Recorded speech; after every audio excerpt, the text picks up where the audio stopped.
Hi, everybody. This is Adam Elenbaas from Nightlight Astrology, and these are your Sun and Rising Sign horoscopes for the month of September 2019. So, in this one, we're looking at the Sun and Rising sign for Scorpio.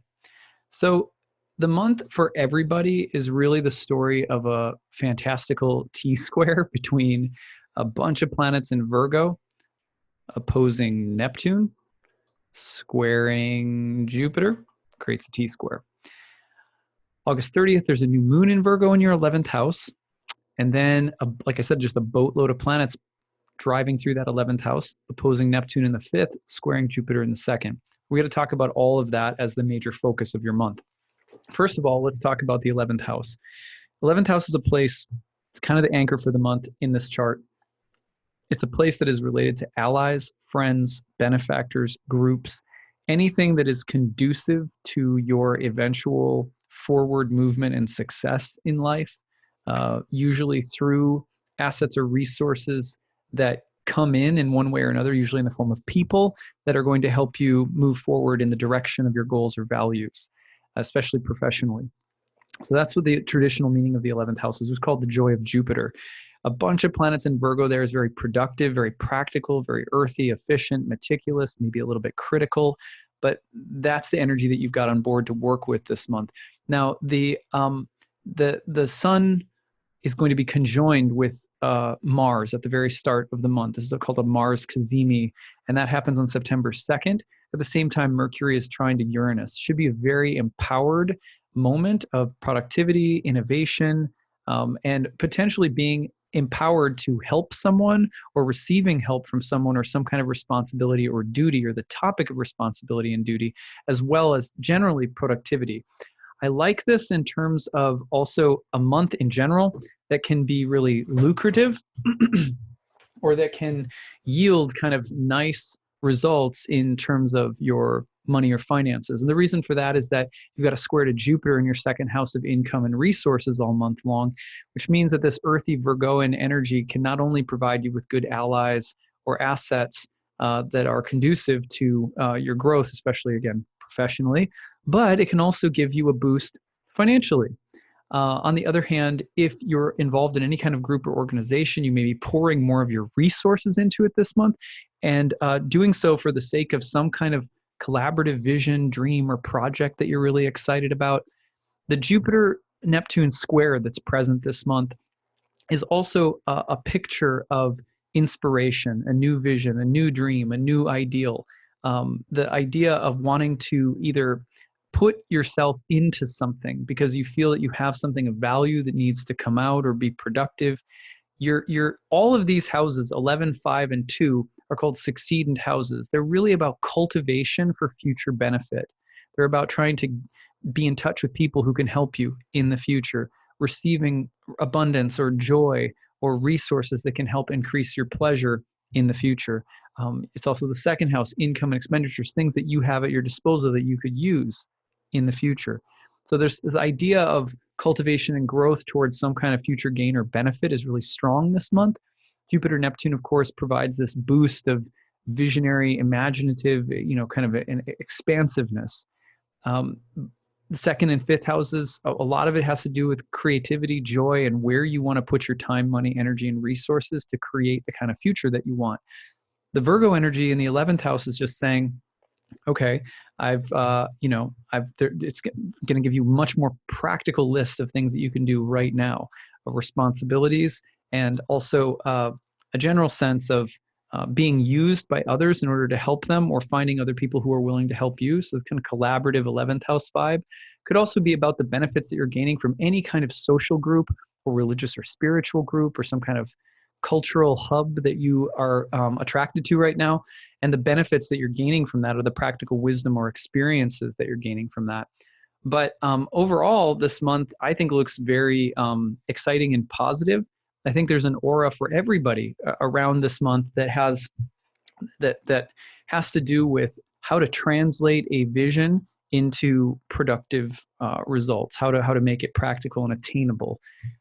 So that's the Virgo energy is very, has a lot of foresight, and it's very prepared, and it's going to want to help you do everything you can to actually make the dream come true. So think about that through the whole month.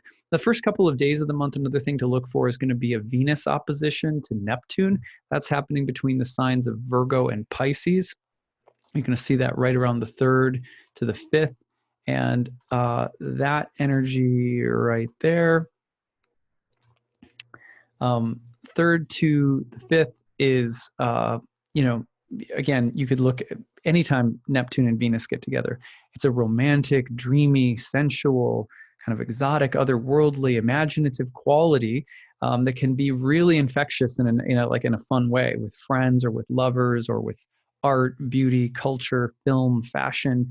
These things can be, quite pronounced at the beginning of the month, but you can also deal with, the person that you go out on a date with, and they're lovely, but they don't have their feet on the ground, or they're really nice, but you weren't able to see them clearly because you drank too much or something like that. So you do want to be careful about the difference between reality and fantasy during the Venus-Neptune opposition at the beginning of the month in particular. Although, again, the whole idea of trying to translate a dream into reality is kind of the message of the month. So you might notice it more in the Venus department of love, relationships, friendships, etc. Also, boundaries between what I can give and what I can't give, what people desire or want from me and what I desire or want from others, and making sure that there's healthy boundaries there. Now we go forward, and you're going to see around the 8th to the 12th, right in there, you're going to see the Sun and Mars in Virgo hitting a square to Jupiter in Sagittarius. Now, the reason that energy is really nice is because, again, it's very productive, hardworking, authoritative, executive. It's like I've got this, right? And it's earthy, so it's going to be very practical and productive again. But then it's hitting the square to Jupiter in the 2nd house, which can amplify it all and make it bigger. You therefore want to watch out for just kind of that big, like, know-it-all or bossy or hypercritical, or just the need to be in control of everything. I'm the most knowledgeable. Be careful of that. But on the other hand, this could be very productive and very beneficial. Productive, Mars and the Sun in Virgo. Beneficial, Jupiter.